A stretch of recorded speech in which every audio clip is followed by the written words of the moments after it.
नमस्कार, मैं चंद्रशेखर द्विवेदी। आज बात करेंगे कन्या राशि के बारे में। छठवीं राशि कन्या, जिसके ग्रह गुरु जो हैं बुध देव हैं।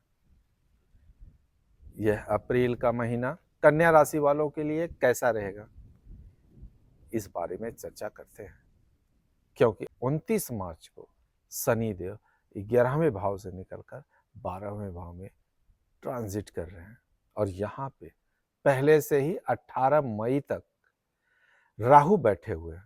तो शनि राहु मिल के अगर बात करें तो पिशाच योग बनता है। डरने की जरूरत नहीं है। पिशाच योग कहने से डर लगता है, सुनने से डर लगता है, लेकिन ये हमारे लिए उतना डरावने नहीं है। बस हमें समझने की जरूरत है।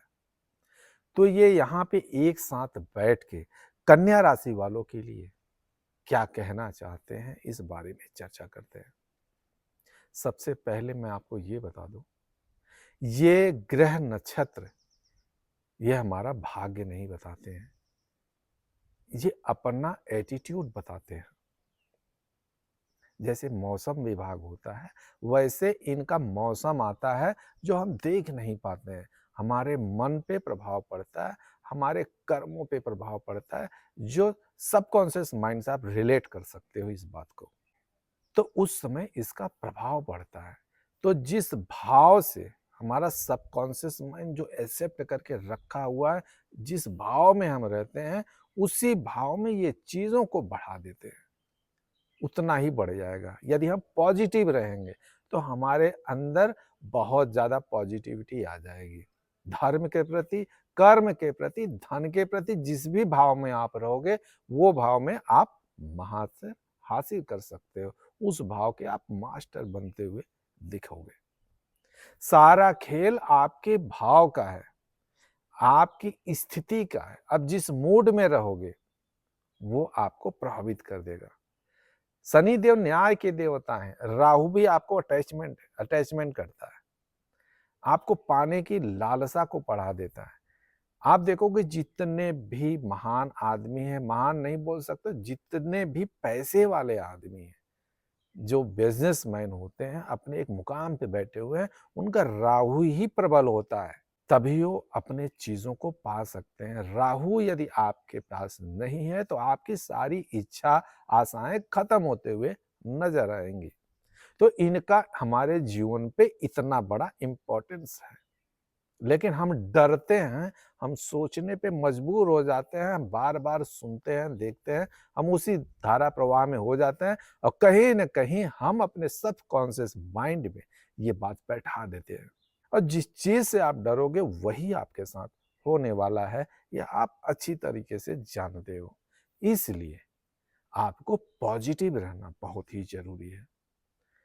जिस स्थिति में आप रहोगे वही चीजें आपके साथ घटित होने वाली है। सिंपल सा लॉजिक है। आप कभी देखो, जो चीज को आप पाना चाहते हो, दिल से चाहते हो, निश्चय ही वो मिलता है। किसी से बात करना चाहते हो, निश्चय ही उसी समय उसी क्षण आपके जीवन में ऐसा हुआ है कि फोन आया हुआ है। बस वही चीज है, वह क्षण, वह समय, वह माहौल बनता है। जब जिस माइंड में आप रहोगे वही आपके साथ होने लगता है। बस यही खेल होता है। अब बात करेंगे कि कन्या राशि वालों के लिए ये शनि और राहु एक जगह बैठ के क्या कहना चाहते हैं, आपको कहाँ सचेत करना चाहते हैं, इस बारे में आपसे चर्चा करते हैं। यदि हम सब मिला के देखें तो कन्या राशि वालों के लिए ये अप्रैल का महीना, सिर्फ अप्रैल का महीना नहीं, ये सन 2025 बहुत ही गुड लक लेके आने वाला है।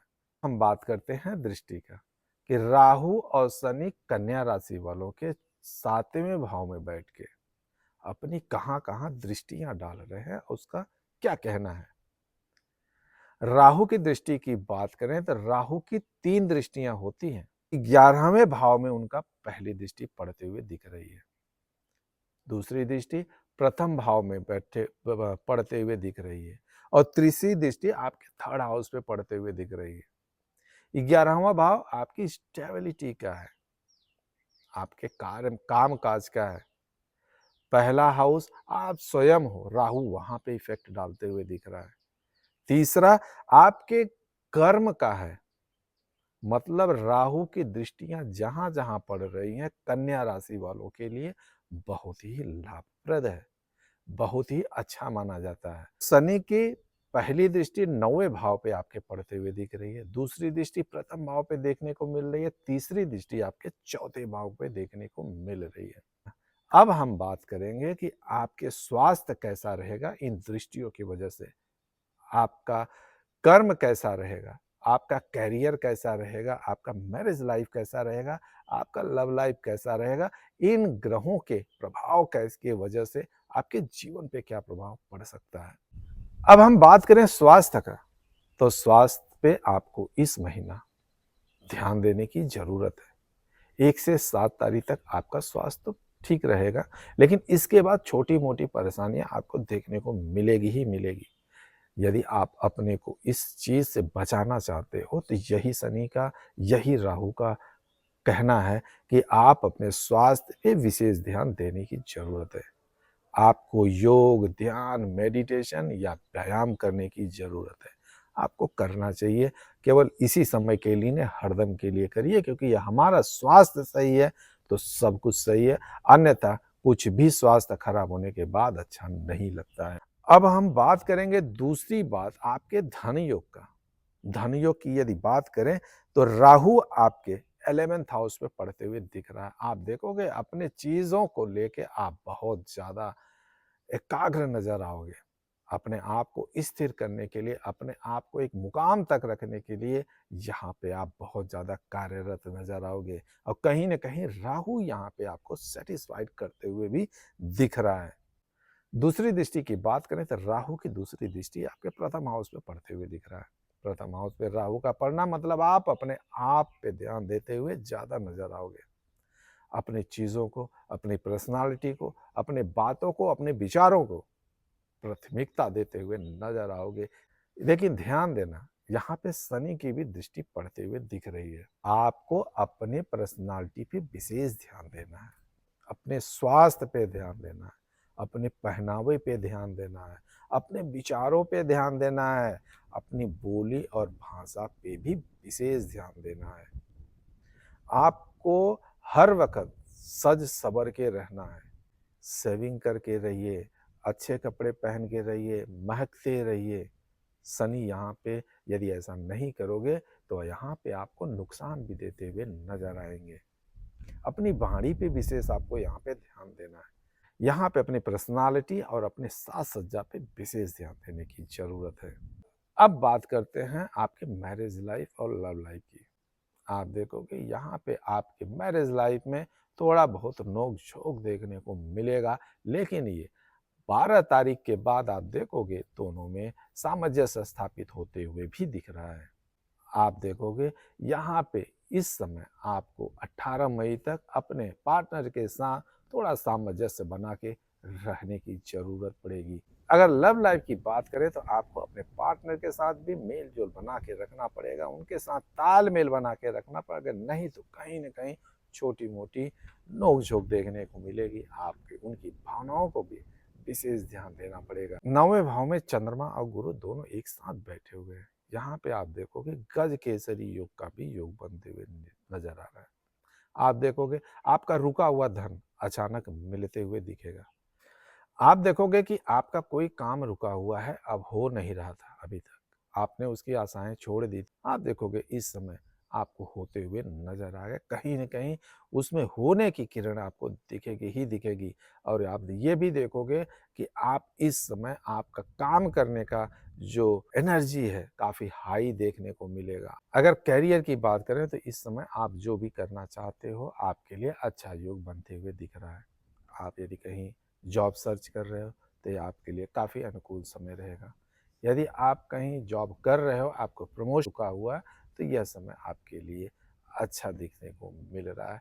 प्रमोशन मिलते हुए भी दिख रहा है। आप देखोगे आपके ऑफिस में आपके कलीग आपका मान-सम्मान करते हुए नज़र आ रहे हैं। आप देखोगे आपके ऑफिस में आपके बॉस या आपके ओनर आपको सम्मानित करते हुए भी नज़र आ रहे हैं। आपको एक नया स्थान, नया एनर्जी मिलते हुए भी यहाँ पे ध्यान देने वाली बात यह है कि 14 अप्रैल के बाद आप देखोगे आपके खर्चे बढ़ते हुए दिखेंगे। आपको अपने खर्चों पे कंट्रोल करने की ज़रूरत है।